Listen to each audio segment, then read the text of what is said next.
मुंबईत रोज भूमाफिया, जमीन बळकावणे, फ्लॅट हडप केल्याच्या बातम्या समोर येत असतात। मात्र आज समोर आलेला प्रकार केवळ धक्कादायकच नाही, तर सरकारी यंत्रणेवर गंभीर प्रश्नचिन्ह निर्माण करणारा आहे।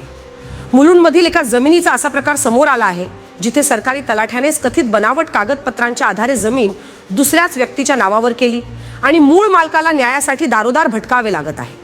मुलुंड येथील या जमिनीचा मूळ मालक आहे पीडित आशिक अमीर मर्चंट यांचा आरोप आहे की तलाठी आणि भूमाफियांच्या संगनमताने जमिनीचे रेकॉर्ड फेरफार करून ती बेकायदेशीरपणे दुसऱ्याच्या नावावर करण्यात आली। प्रकरणात विशेष म्हणजे मंडल अधिकाऱ्यांनी स्वतः कबूल केले आहे की या जमिनीत मोठा फर्जीवाडा झाला आहे। या प्रकरणाची चौकशी आणि कारवाईसाठी आमचे प्रतिनिधी चंद्रभान मोरिया लोकमंच मराठी मुलुंड तहसील कार्यालयात पोहोचले। सध्या मी आलोय मुलुंड तहसील कार्यालयात। कशाबद्दल तर आलोय मी आशिक मर्चंट यांची प्रॉपर्टीवर जी झालेला गडबड घोटाळा तहसीलदारांना भेटायला आलोय। तर त्यांचा एकच प्रश्न आहे की कार्यालय बंद आहे, कुणी नाही कार्यालयात का?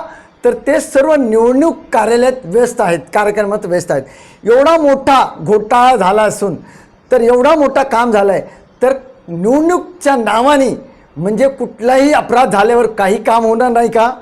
निवडणूकच्या नावाने कुठलंही काम बंद करून ठेवू शकतो का आपण? हे मला शासनाला प्रश्न विचारायचा आहे। लोकमंच मराठीसाठी मी चंद्रभान विश्वनाथ मोरिया।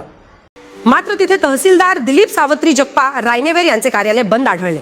सहाय्यकांनी सांगितले की तहसीलदार सध्या निवडणूक ड्युटीवर असून निवडणुका संपल्यानंतरच ते उपलब्ध होतील।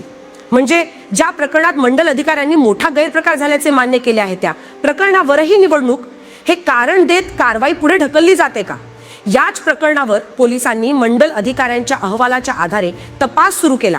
मात्र जेव्हा मंडल अधिकाऱ्यांच्या कार्यालयात संपर्क साधण्यात आला ते कार्यालयही बंद आणि ते अधिकारी सुद्धा निवडणूक ड्युटीवर असल्याचे सांगण्यात आले। निवडणूक ड्युटीमुळे अधिकारी व्यस्त असतात हे मान्य, पण जेव्हा जमीन हडप, बनावट कागदपत्रे आणि भूमाफियांचा सहभाग स्पष्ट दिसतो तेव्हा तातडीची कारवाई का होत नाही हा मोठा प्रश्न आहे। तर हा प्रश्न केवळ एका जमिनीचा नाही, हा प्रश्न आहे सामान्य नागरिकाच्या न्यायावर असलेल्या विश्वासाचा।